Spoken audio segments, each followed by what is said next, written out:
bought this microwave 4 years ago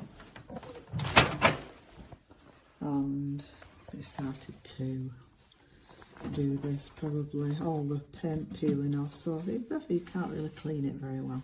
That was about perhaps 12 months ago, and then I noticed at the time there's a little plastic pan got stuck in here, and I thought, there looks like there's something missing, and that has never been there.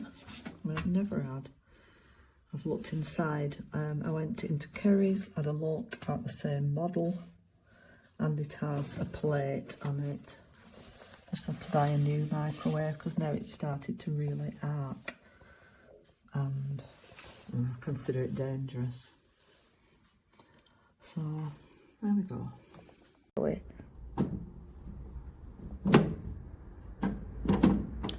I don't even want to touch that. Oh my god.